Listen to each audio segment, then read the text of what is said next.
أعوذ بالله من الشيطان الرجيم بسم الله الرحمن الرحيم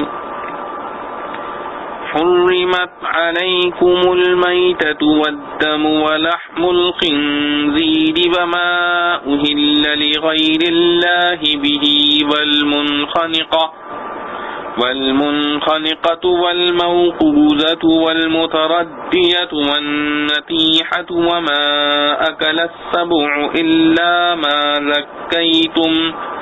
وما ذبح على النصب وأن تستقسموا بالأزلام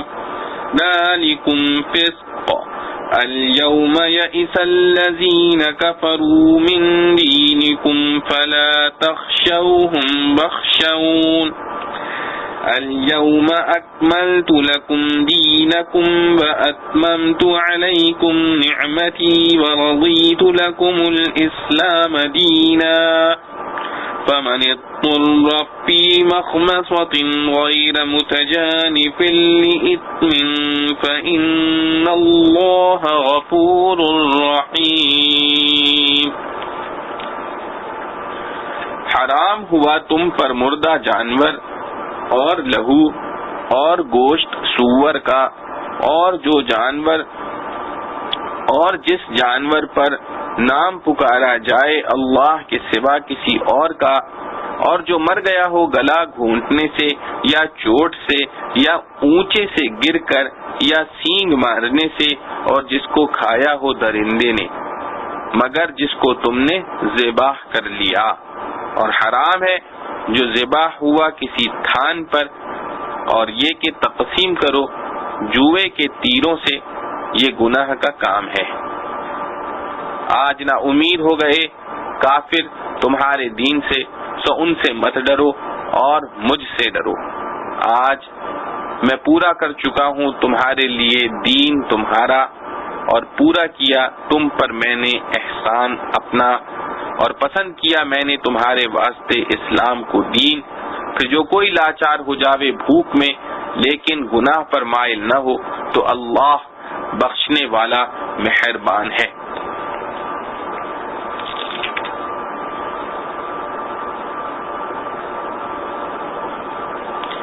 خلاصہ تفسیر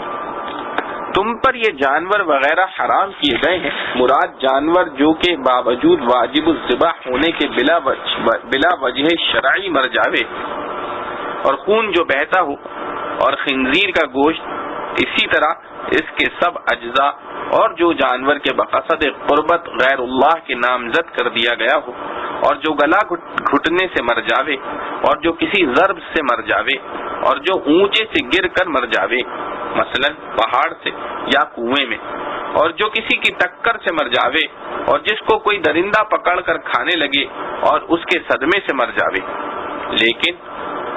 منخنقہ سے ما اکل السبع تک جن کا ذکر ہے ان میں سے جن کو تم دم نکلنے سے پہلے قاعدہ شرعیہ کے مطابق ذبح کر ڈالو وہ اس حرمت سے مستثنی ہے. اور نیز جو جانور غیر اللہ کی پرستش گاہوں پر ذبح کیا جاوے حرام ہے گو زبان سے غیر اللہ کے نامزد نہ کرے کیونکہ مدار حرمت کا نیت خبیثہ پر ہے اور اس کا ظہور کبھی قول سے ہوتا ہے کہ نامزد کرے کبھی فعل سے ہوتا ہے کہ ایسے مقامات پر ذبح کرے. اور یہ بھی حرام ہے کہ گوشت وغیرہ تقسیم کرو بذریعہ قرآ کے تیروں کے. یہ سب گناہ اور حرام ہے. آج کے دن یعنی اب نا امید ہو گئے کافر لوگ تمہارے دین کے مغلوب و گم ہو جانے سے کیونکہ ماشاء اللہ اسلام کا خوب شیوع ہو گیا. سو ان کفار سے مت ڈرنا کہ تمہارے دین کو گم کر سکیں اور مجھ سے ڈرتے رہنا یعنی میرے احکام کی مخالفت مت کرنا. آج کے دن تمہارے لیے تمہارے دین کو میں نے ہر طرح کامل کر دیا قوت میں بھی جس سے کفار کو مایوسی ہوئی اور احکام و قواعد میں بھی اور اس اکمال میں میں نے تم پر اپنا انعام تمام کر دیا. دینی انعام بھی کہ احکام کی تکمیل ہوئی اور دنیاوی انعام بھی کہ قوت حاصل ہوئی اور اکمال دین میں لوگ دونوں آ گئے. اور میں نے اسلام کو تمہارا دین بننے کے لیے ہمیشہ کو پسند کر لیا، یعنی قیامت تک تمہارا یہی دین رہے گا، اس کو منسوخ کر کے دوسرا دین تجویز نہ کیا جاوے گا۔ بس تم کو چاہیے کہ میری نعمت کا شکر کر کے اس دین پر پورے قائم رہو۔ پھر اشیاء مذکورہ بالا کی حرمت دریافت کرنے کے بعد یہ بھی معلوم کر لو کہ جو شخص شدت کی بھوک میں بیتاب ہو جاوے اور اس وجہ سے اشیاء بالا کو کھا لے، بشرط یہ کہ کسی گناہ کی طرف اس کا میلان نہ ہو، یعنی نہ قدر ضرورت سے زیادہ کھاوے اور نہ لذت مقصود ہو، جس کو سورہ بقرہ میں غیر باغ ولا عاد سے تعبیر فرمایا ہے، تو یقیناً اللہ تعالی معاف کرنے والے ہیں۔ اور اگر قدر ضرورت کا پورا اندازہ نہ ہو اور ایک آدھ لقمہ زیادہ بھی کھا گیا، اور رحمت والے ہیں کہ ایسی حالت میں اجازت دے دی۔ معارف و مسائل، یہ سورہ مائدہ کی تیسری آیت ہے جس میں بہت سے اصول اور فروعی احکام و مسائل بیان کیے گئے ہیں۔ پہلا مسئلہ حلال و حرام جانوروں کا ہے۔ جن جانوروں کا گوشت انسان کے لیے مضر ہے، خواہ جسمانی طور پر کہ اس سے انسان کے بدن میں بیماری کا خطرہ ہے، یا روحانی طور پر کہ اس سے انسان کے اخلاق اور قلبی کیفیات خراب ہونے کا خطرہ ہے، ان کو قرآن نے خبائث قرار دیا اور حرام کر دیا۔ اور جن جانوروں میں کوئی جسمانی یا روحانی مضرت نہیں ہے، ان کو طیب اور حلال قرار دیا۔ اس آیت میں فرمایا ہے کہ حرام کیے گئے تم پر مردار جانور۔ مردار سے مراد وہ جانور ہیں جو بغیر ذبح کے کسی بیماری کے سبب یا طبعی موت سے مر جائیں۔ ایسے مردار جانور کا گوشت طبی طور پر بھی انسان کے لیے سخت مضر ہے اور روحانی طور پر بھی۔ البتہ حدیث شریف میں رسول کریم صلی اللہ تعالی علیہ وسلم نے دو چیزوں کو مستثنی قرار دیا ہے، ایک مچھلی، دوسرے ٹڈی۔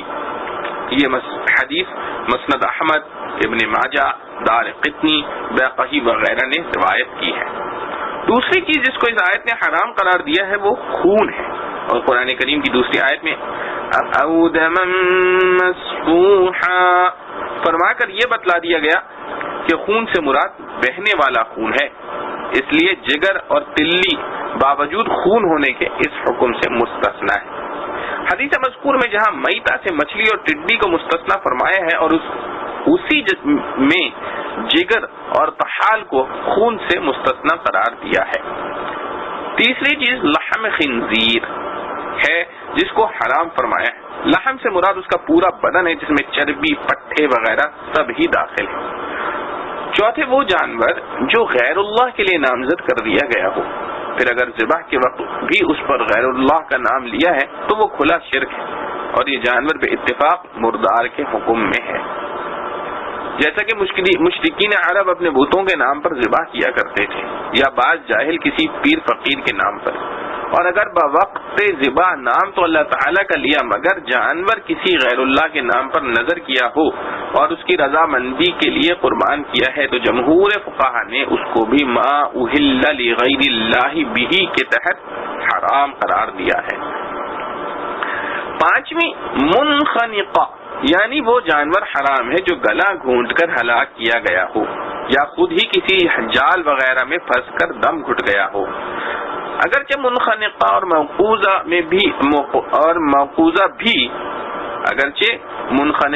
اور موقوذہ بھی میتہ کے اندر داخل ہیں، مگر اہل جاہلیت ان کو جائز سمجھتے تھے، اس لیے خصوصی ذکر کیا گیا۔ چھٹے موقوذہ یعنی وہ جانور جو ضرب شدید کے ذریعے ہلاک ہوا ہو، جیسے لاٹھی یا پتھر وغیرہ سے مارا گیا ہو، اور جو تیر کسی شکار کو اس طرح قتل کر دے کہ دھار کی طرف سے نہ لگے ویسے ہی ضرب سے مر جاوے، وہ بھی موقوذہ میں داخل ہو کر حرام ہے۔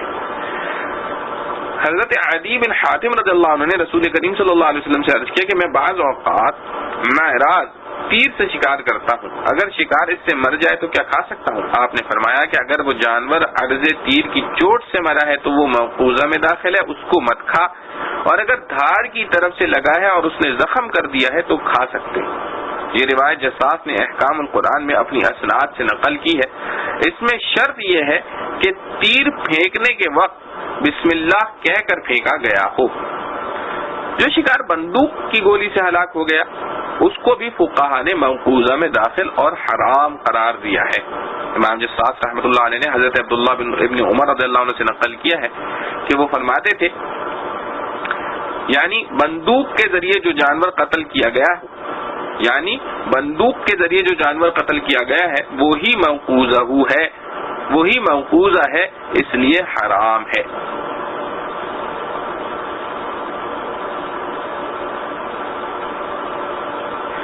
امام اعظم ابو حنیفہ رضی اللہ عنہ، شافعی، مالک وغیرہ سب اس پر متفق ہیں۔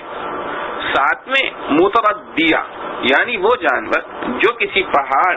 ٹیلے یا اونچی عمارت یا کنویں وغیرہ میں گر کر مر جائے، وہ بھی حرام ہے۔ اس لیے حضرت عبداللہ بن مسعود رضی اللہ عنہ سے روایت ہے کہ اگر کوئی شکار پہاڑ پر کھڑا ہو اور تم نے تیر بسم اللہ پڑھ کر اس پر پھینکا اور وہ تیر کی زد سے نیچے گر کر مر گیا تو اس کو نہ کھاؤ، کیونکہ اس میں بھی احتمال ہے کہ اس کی موت تیر کی زد سے نہ ہو،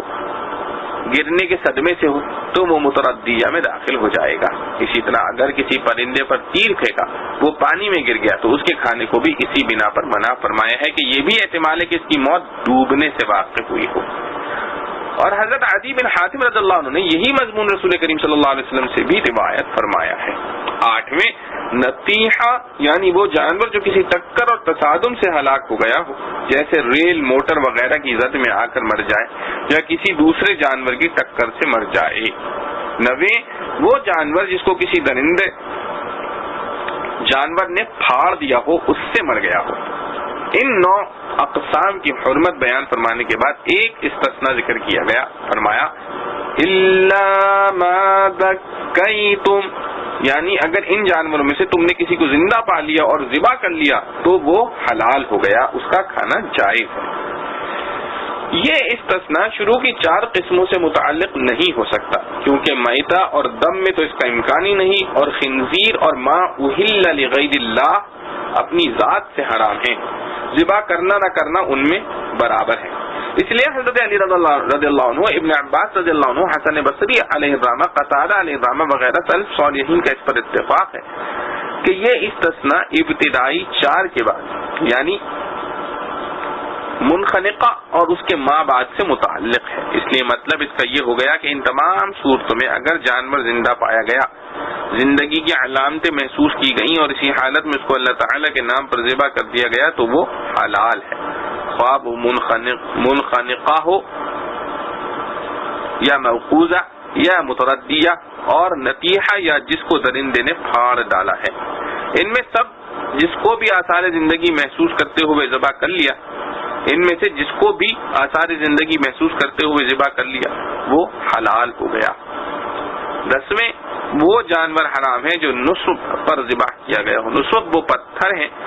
جو کعبہ کے گرد کھڑے کیے ہوئے تھے اور اہل جاہلیت ان کی پرستش کرتے اور ان کے پاس لا کر جانوروں کی قربانی ان کے لیے کرتے تھے اور اس کو عبادت سمجھتے تھے۔ اہل جاہلیت ان سب قسم کے جانوروں کو کھانے کے عادی تھے جو خبائث میں داخل ہیں۔ قرآن کریم نے ان سب کو حرام قرار دیا۔ 11ویں چیز جس کو اس آیت میں حرام قرار دیا ہے وہ استقسام بالازلام ہے، جو ازلام ظلم کی جمع ہے۔ ظلم اس تیر کو کہتے ہیں جو جاہلیت عرب میں اس کام کے لیے مقرر تھا کہ اس کے ذریعے قسمت آزمائی کی جاتی تھی، اور یہ 7 تیر تھے جن میں سے ایک پر نعم، ایک پر لا اور اسی طرح کے دوسرے الفاظ لکھے ہوتے تھے، اور یہ تیر بیت اللہ کے خادم کے پاس رہتے تھے۔ جب کسی شخص کو اپنی قسمت یا آئندہ کسی کام کا مفید ہونا یا مضر ہونا معلوم کرنا ہوتا تو خادم کعبہ کے پاس جاتے اور 100 روپے اس کو نذرانہ دیتے۔ وہ ان تیروں کو ترکش سے ایک ایک کر کے نکالتا۔ اگر اس پر لفظ نعم نکل آیا تو وہ سمجھتے تھے کہ یہ کام مفید ہے، اور اگر لا نکل آیا تو سمجھتے تھے کہ یہ کام نہ کرنا چاہیے۔ حرام جانوروں کے سلسلے میں اس کا ذکر کرنے کی وجہ یہ ہے کہ عرب کی یہ بھی عادت تھی کہ چند آدمی شریک ہو کر کوئی اونٹ وغیرہ ذبح کرتے، مگر گوشت کی تقسیم ہر ایک کے حصہ ایک شرکت کے مطابق کرنے کے بجائے ان جوئے کے تیروں سے کرتے تھے، جس میں کوئی بالکل محروم رہتا، کسی کو بہت زیادہ، کسی کو حق سے کم ملتا تھا۔ اس لیے جانوروں کی حرمت کے ساتھ اس طریقہ کار کی حرمت کا بیان کر دیا گیا۔ علماء نے فرمایا کہ آئندہ کے حالات اور غیب کی چیزیں معلوم کرنے کے جتنے طریقے رائج ہیں، خواہ اہل جفر کے ذریعے یا ہاتھ کے نقوش دیکھ کر یا فال وغیرہ نکال کر، یہ سب طریقے استقسام بالازلام کے حکم میں ہیں۔ اور استقسام بالازلام کا لفظ کبھی قمار یعنی جوئے کے لیے بھی بولا جاتا ہے، جس میں قرعہ اندازی یا لاٹری کے طریقوں سے حقوق کی تعیین کی جائے۔ یہ بھی بنص قرآن حرام ہے، جس کو قرآن کریم نے میسر کے نام سے ممنوع قرار دیا ہے۔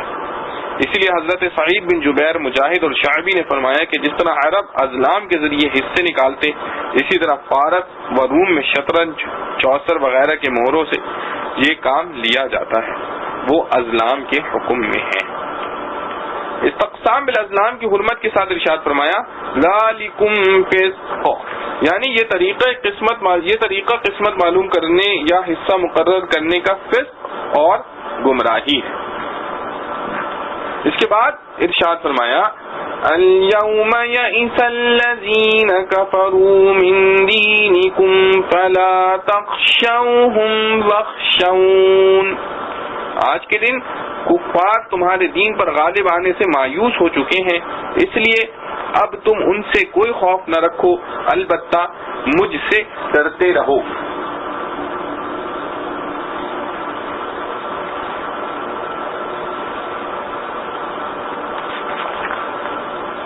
یہ آیت ہجرت کے 10ویں سال حجۃ الوداع کے یوم عرفہ میں رسول کریم صلی اللہ علیہ وسلم پر نازل ہوئی، جبکہ مکہ اور تقریباً سارا عرب فتح ہو چکا تھا،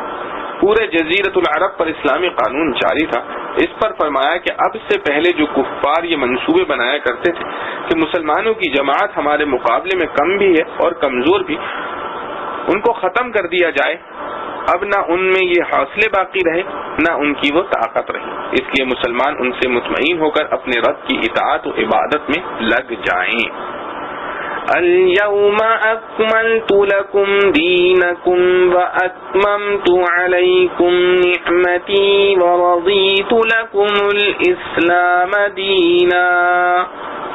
اس آیت کے نزول کی خاص شان ہے، عرفہ کا دن ہے جو تمام سال کے دنوں میں سید الایام ہے،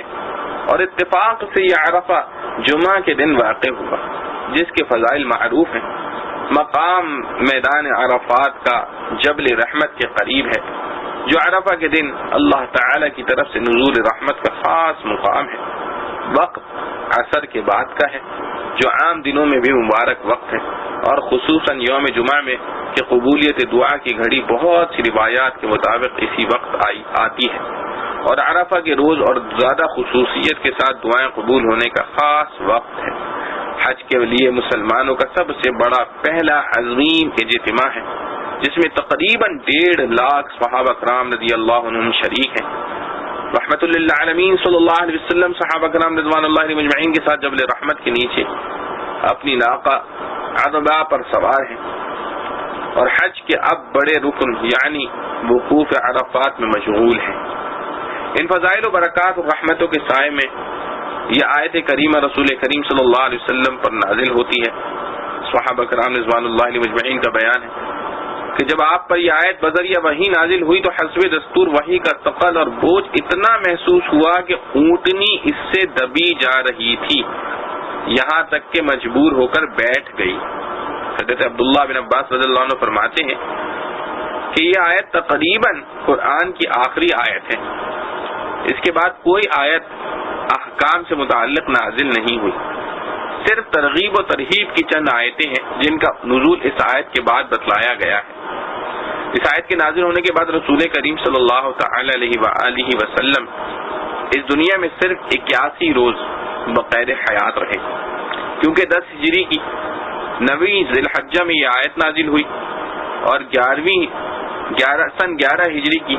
12 ربیع الاول کو حضرت صلی اللہ علیہ وسلم کی وفات ہو گئی۔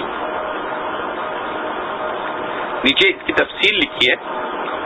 یہ مشہور قول کی بنا پر لکھ دیا گیا، ورنہ خود حضرت مؤلف قدس سرہ نے اپنے رسالہ سیرت خاتم الانبیاء صفحہ 144 پر حافظ ابن حجر عسقلانی علیہ الرحمہ اور حافظ مغلطائی رحمۃ اللہ علیہ کے حوالے سے آپ صلی اللہ علیہ وسلم کی تاریخ وفات 2 ربیع الاول کو صحیح قرار دیا ہے، اور 81 روز اسی حساب سے بنتے ہیں۔ محمد تقی عثمانی۔ آگے پڑھتے ہیں۔ یہ آیت جو اس خاص شان اور اہتمام سے نازل ہوئی، اس کا مفہوم بھی ملت اسلام اور مسلمانوں کے لیے ایک بہت بڑی خوشخبری اور بھاری انعام اور اسلام کا تحفہ امتیاز ہے، جس کا خلاصہ یہ ہے کہ دین حق اور نعمت الہی کا انتہائی معیار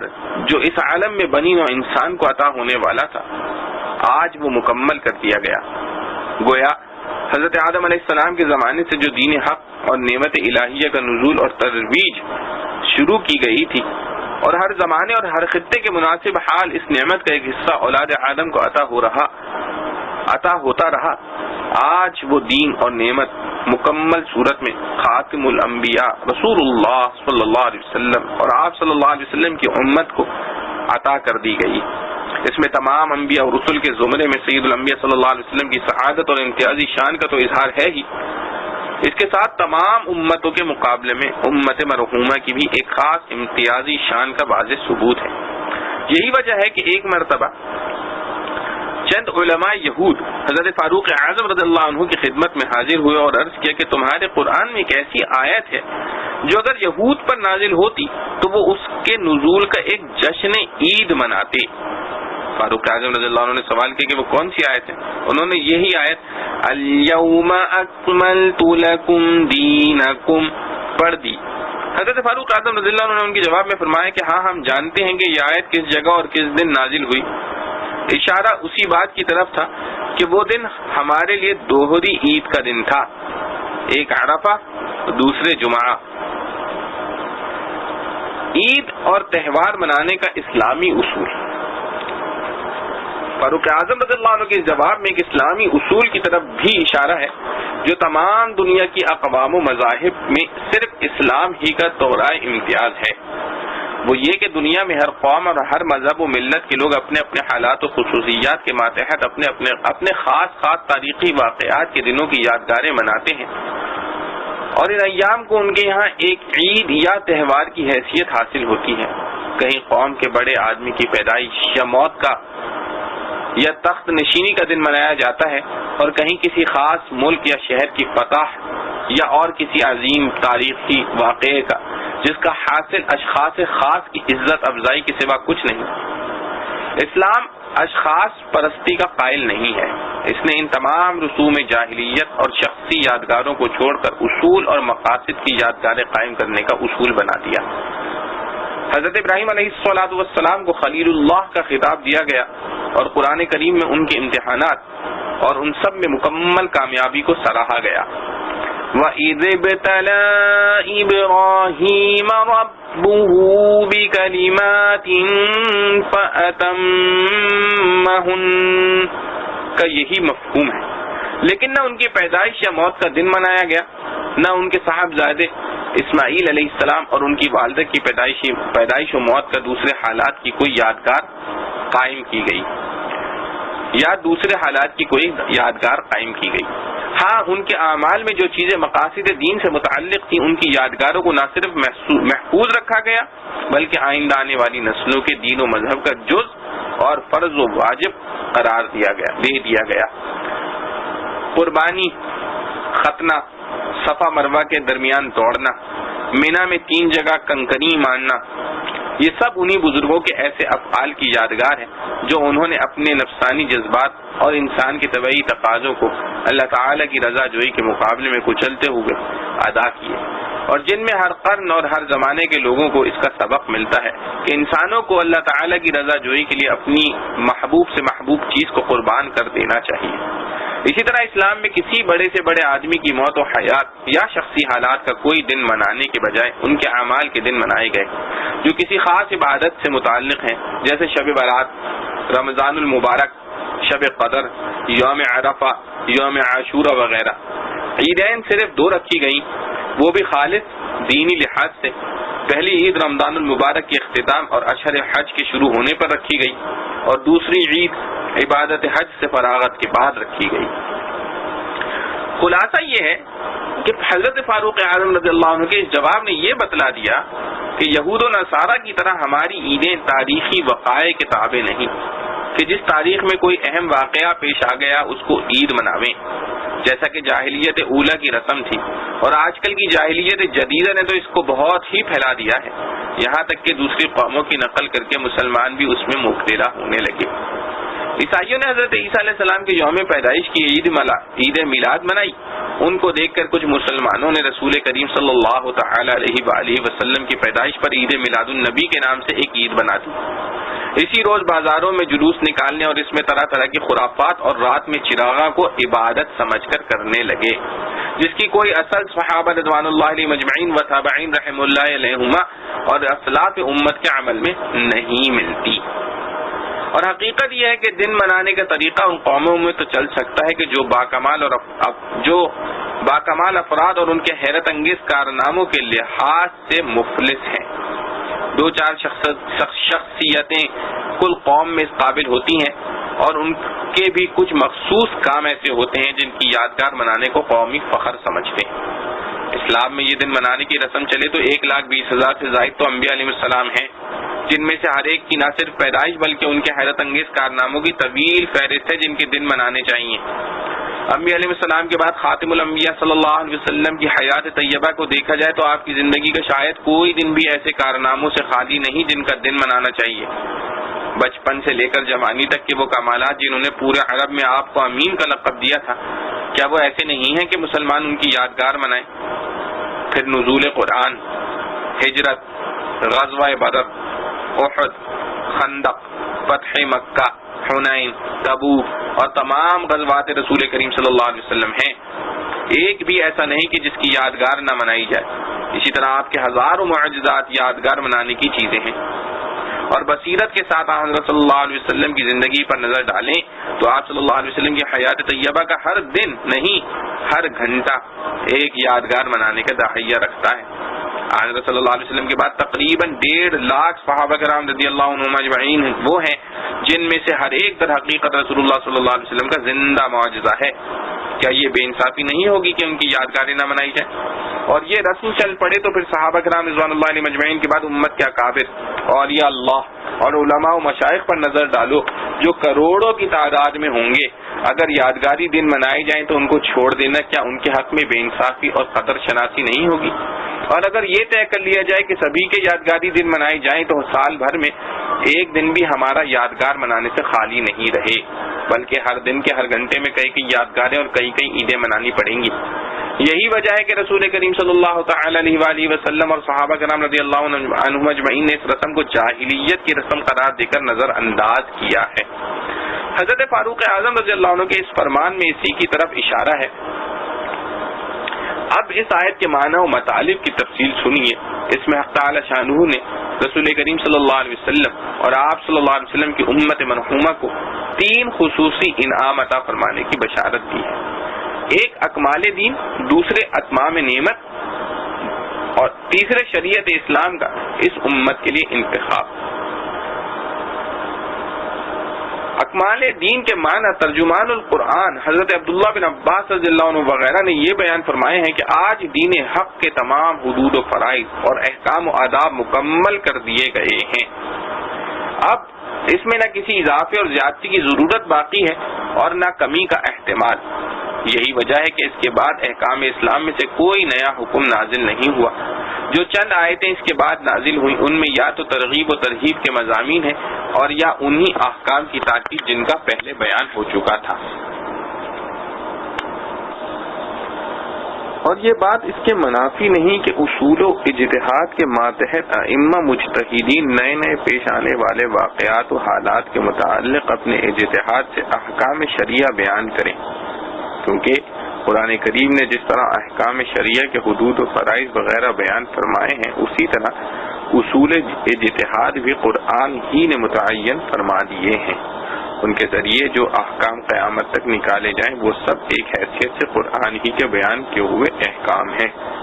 کیونکہ ان اصول کے ماتحت ہیں جو قرآن نے بیان کیے۔ خلاصہ یہ ہے کہ اکمال دین کا مطلب حضرت عبداللہ بن عباس رضی اللہ عنہ کی تفسیر کے مطابق یہ ہے کہ دین کے تمام احکام کو مکمل کر دیا گیا، اب نہ اس میں کسی زیادتی کی ضرورت باقی ہے نہ مخصوص ہو کر کمی کا احتمال، کیونکہ اس کے بعد ہی متصل سلسلہ وحی وفات رسول کریم صلی اللہ علیہ وسلم کے ساتھ منقطع ہونے والا تھا، اور بغیر وحی الہی کے قرآن کا کوئی حکم منسوخ نہیں ہو سکتا، اور جو بظاہر زیادتی احکام کی اصول اجتہاد کے تحت فقہا و مجتہدین کی طرف سے ہوئی، وہ در حقیقت زیادتی نہیں بلکہ احکام قرآنی کی توضیح و بیان ہے، اور اتمام نعمت سے مراد مسلمانوں کا غلبہ اور عروج اور ان کے مخالفین کا مغلوب و مفتوح ہونا ہے، جس کا ظہور مکہ مکرمہ کی فتح اور رسوم جاہلیت کے مٹانے سے اور اس سال حج میں کسی مشرک کے شریک نہ ہونے کے ذریعے ہوا۔ یہاں الفاظ قرآن میں یہ بات بھی قابل نظر ہے کہ دین کے ساتھ لفظ اکمال استعمال فرمایا گیا ہے اور نعمت کے ساتھ لفظ اتمام، حالانکہ یہ دونوں لفظ بظاہر ایک دوسرے کے ہم معنی اور مرادف سمجھے جاتے ہیں، لیکن در حقیقت ان دونوں کے مفہوم میں ایک فرق ہے، جس کو مفردات القرآن میں امام راغب اصفہانی رحمۃ اللہ علیہ نے اس طرح بیان فرمایا ہے کہ کسی چیز کا اکمال اور تکمیل اس کو کہتے ہیں کہ اس چیز سے جو غرض اور مقصود تھا وہ پورا ہو گیا، اور لفظ اتمام کے معنی یہ ہے کہ اب دوسری چیز کی ضرورت اور حاجت نہیں رہی۔ اس لیے اکمال دین کا حاصل یہ ہوا کہ قانون الہی اور احکام دین کے اس دنیا میں بھیجنے کا جو مقصد تھا وہ آج پورا کر دیا گیا، اور اتمام نعمت کا مطلب یہ ہوا کہ اب مسلمان کسی کے محتاج نہیں، ان کو خود حق تعالی جل شانہ نے غلبہ، قوت اور اقتدار عطا فرما دیا، جس کے ذریعے وہ اس دین حق کے احکام کو جاری اور نافذ کر سکیں۔ یہاں یہ بات بھی قابل غور ہے کہ اس آیت میں دین کی نسبت تو مسلمانوں کی طرف فرمائی گئی ہے اور نعمت کی نسبت حق تعالی کی طرف۔ وجہ یہ ہے کہ دین کا ظہور ان اعمال و افعال کے ذریعے ہوتا ہے جو امت کے افراد کرتے ہیں، اور نعمت کی تکمیل براہ راست حق تعالی کی طرف سے ہے۔ ابن قیم تفسیر القیم۔ اس تقریر سے یہ بھی واضح ہو گیا کہ اکمال دین آج ہونے کا یہ مطلب نہیں کہ پہلے انبیاء علیہ السلام کا دین ناقص تھا، بلکہ جیسا تفسیر بحر محیط میں بحوالہ قفال مروزی رحمۃ اللہ علیہ نقل کیا ہے کہ دین تو ہر نبی و رسول کا اس کے زمانے کے اعتبار سے کامل و مکمل تھا، یعنی جس زمانے میں جس پیغمبر پر کوئی شریعت اور دین اللہ کی طرف سے نازل کیا گیا اس زمانہ اور اس قوم کے لحاظ سے وہی کامل و مکمل تھا، لیکن اللہ جل شانہ کے علم میں یہ تفصیل پہلے سے تھی کہ جو دین اس زمانے اور اس قوم کے لیے مکمل ہے وہ اگلے زمانے اور آنے والی قوموں کے لیے مکمل نہ ہوگا، بلکہ اس کو منسوخ کر کے دوسرا دین و شریعت نافذ کی جائے گی، بخلاف شریعت اسلام کے جو سب سے آخر میں نازل کی گئی کہ وہ ہر جہت اور ہر لحاظ سے کامل و مکمل ہے، نہ وہ کسی خاص زمانے کے ساتھ مخصوص ہے اور نہ کسی خاص خطے، ملک یا قوم کے ساتھ، بلکہ قیامت تک ہر زمانے اور ہر خطے اور ہر قوم کے لیے شریعت کامل و مکمل ہے۔ تیسرا انعام جو اس امت مرحومہ کے لیے اس آیت میں بیان فرمایا گیا ہے وہ یہ ہے کہ اس امت کے لیے اللہ جل شانہ نے اپنی تکوینی انتخاب کے ذریعے دین اسلام کو منتخب فرمایا، جو ہر حیثیت سے کامل و مکمل ہے اور جس پر نجات کا انحصار ہے۔ خلاصہ کلام یہ ہے کہ اس آیت نے یہ بتلا دیا کہ امت مرحومہ کے لیے دین اسلام ایک بڑی نعمت ہے جو ان کو بخشی گئی ہے، اور یہی دین ہے جو ہر حیثیت اور ہر جہد سے کامل و مکمل ہے، نہ اس کے بعد کوئی نیا دین آئے گا اور نہ اس میں کوئی کمی بیشی کی جائے گی۔ یہی وجہ تھی کہ جب یہ آیت نازل ہوئی تو عام مسلمان اس کو سن کر خوش ہو رہے تھے، مگر حضرت فاروق رضی اللہ عنہ پر گریہ طاری تھا۔ رسول اللہ صلی اللہ علیہ وسلم نے ان سے رونے کی وجہ پوچھی تو عرض کیا کہ اس آیت سے اس کی طرف اشارہ معلوم ہوتا ہے کہ اب آپ کا قیام اس دنیا میں بہت کم ہے، کیونکہ تکمیل کے ساتھ ارسال رسول کی ضرورت بھی پوری ہو چکی۔ رسول کریم صلی اللہ علیہ وسلم نے اس کی تصدیق فرمائی، تفسیر ابن کثیر و بحر محیط وغیرہ۔ چنانچہ آنے والے وقت نے بتلا دیا کہ اس کے صرف 81 روز بعد حضرت صلی اللہ علیہ وسلم اس دنیا سے رخصت ہو گئے۔ آخر آیت میں فَمَنِ اضْطُرَّ فِي مَخْمَصَةٍ کا تعلق ان جانوروں سے ہے جن کی حرمت کا بیان شروع آیت میں آیا ہے، اور اس جملے کا مطلب ایک خالص حالت کو عام قاعدے سے مستثنا کرنا ہے، کہ اگر کوئی شخص بھوک کی شدت سے بیتاب ہو جاوے اور خطرہ موت کا لاحق ہو جائے، ایسی حالت میں اگر وہ مذکورہ بالا حرام جانوروں میں سے کچھ کھا لے تو اس کے لیے گناہ نہیں، مگر شرط یہ ہے کہ پیٹ بھرنا اور لذت حاصل کرنا مقصود نہ ہو، بلکہ صرف اتنا کھا لے جس سے اضطرار کی کیفیت رفع ہو جاوے۔ آیت میں غیر متجانف لإثم کا یہی مطلب ہے کہ اس کھانے میں اس کا میلان گناہ کی طرف نہ ہو بلکہ صرف اضطرار کا رفع کرنا ہو۔ آخر میں فَإِنَّ اللَّهَ غَفُورٌ رَحِيمٌ سے اس طرف اشارہ ہے کہ یہ محرمات اس وقت بھی اپنی جگہ حرام و ناجائز ہی ہیں، صرف اس شخص کو اضطرار کی وجہ سے معاف کر دیا گیا ہے۔ يَسْأَلُونَكَ مَاذَا أُحِلَّ لَهُمْ قُلْ أُحِلَّ لَكُمُ الطَّيِّبَاتُ وَمَا عَلَّمْتُم مِّنَ الْجَوَارِحِ مُكَلِّبِينَ تُعَلِّمُونَهُنَّ مِمَّا عَلَّمَكُمُ اللَّهُ فَكُلُوا مِمَّا أَمْسَكْنَا عَلَيْكُمْ وَاذْكُرُوا اسْمَ اللَّهِ عَلَيْهِ وَاتَّقُوا اللَّهَ إِنَّ اللَّهَ سَرِيعُ الْحِسَابِ۔ تجھ سے پوچھتے ہیں کہ کیا چیز ان کے لیے حلال ہے، کہہ دے تم کو حلال ہیں ستھری چیزیں اور جو سدھاؤ شکاری جانور شکار پر دوڑانے کو، کہ ان کو سکھاتے ہو اس میں سے جو اللہ نے تم کو سکھایا ہے، سو کھاؤ اس میں سے جو پکڑ رکھیں تمہارے واسطے، اور اللہ کا نام لو اس پر اور ڈرتے رہو اللہ سے، بے شک اللہ جلد لینے والا ہے حساب۔ ربط آیات، پہلی آیات میں حلال و حرام جانوروں کا ذکر تھا، اس آیت میں اسی معاملے کے متعلق ایک سوال کا جواب ہے۔ بعض صحابہ کرام رضوان اللہ علیہم اجمعین نے رسول اللہ صلی اللہ علیہ وسلم سے شکاری کتے اور باز سے شکار کرنے کا حکم دریافت کیا تھا، اس آیت میں اس کا جواب مذکور ہے۔ خلاصہ تفسیر، لوگ آپ سے پوچھتے ہیں کہ کتے اور باز کے شکار کیے ہوئے جانوروں میں سے کیا جانور ان کے لیے حلال کیے گئے ہیں، یعنی جتنے حلال شکار ذبح سے حلال ہو جاتے ہیں، کیا کتے اور باز کے شکار کرنے سے وہ سب حلال رہتے ہیں یا ان میں سے کچھ مخصوص جانور حلال ہوتے ہیں، یا مطلقاً کوئی حلال نہیں ہوتا، اور جو حلال ہوتے ہیں تو کیا اس کے لیے کچھ شرط بھی ہے؟ آپ جواب میں فرما دیجئے کہ تمہارے لیے کل حلال جانور جواز قسم شکار پہلے سے جو از قسم شکار پہلے سے حلال ہیں وہ سب کتے اور باز کے ذریعے شکار کرنے سے بھی حلال رکھے گئے ہیں۔ یہ سوال کے پہلے جز کا جواب ہے۔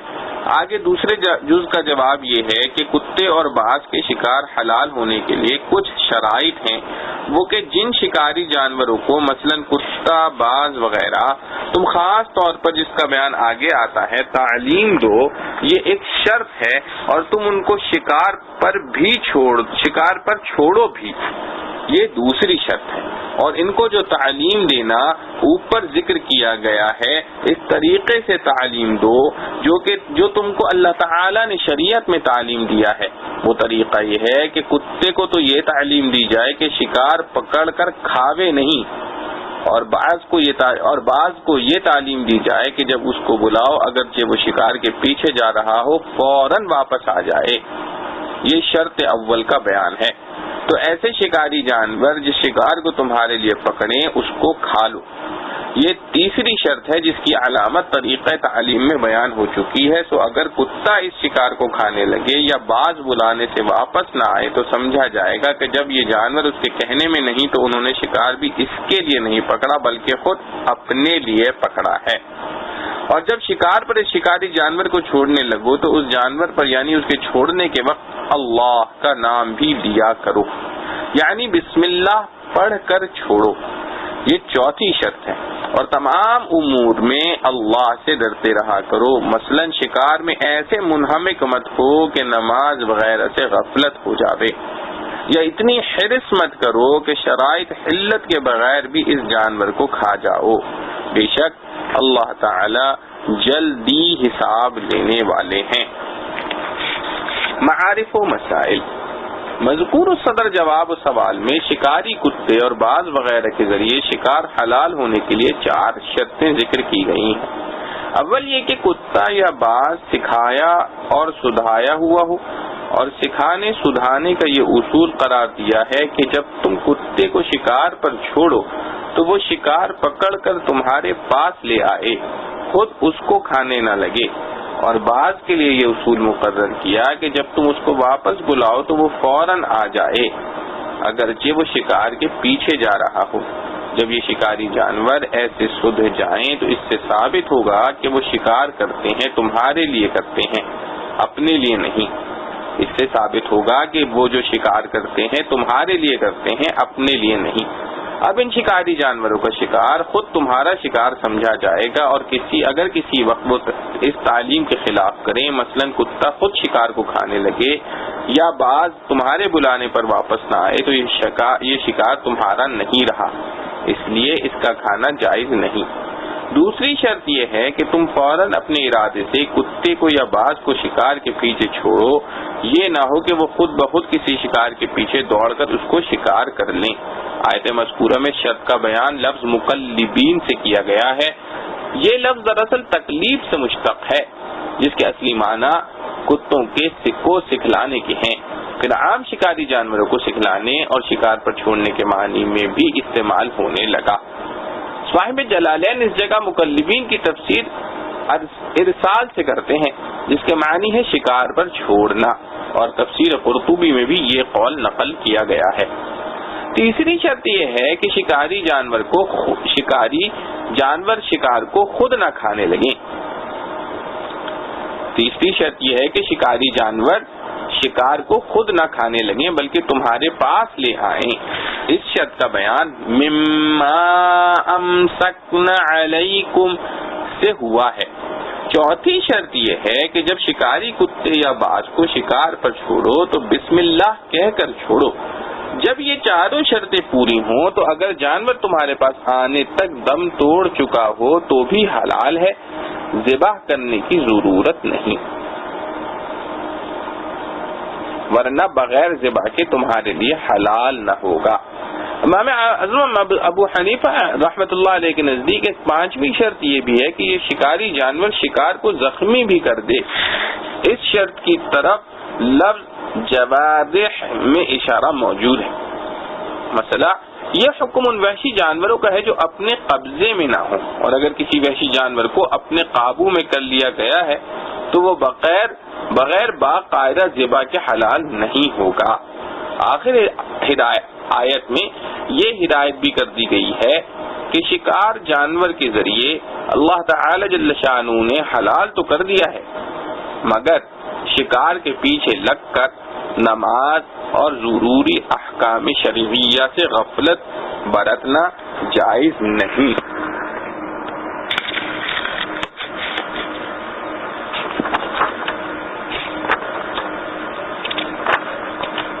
اللہ جل جلالہ و عم نوالہ سے دعا ہے کہ جو کچھ پڑھا سنا گیا اللہ سبحانہ و تعالی ہمیں اس پر عمل کرنے کی توفیق نصیب فرمائے. وآخر دعوانا ان الحمد للہ رب العالمین.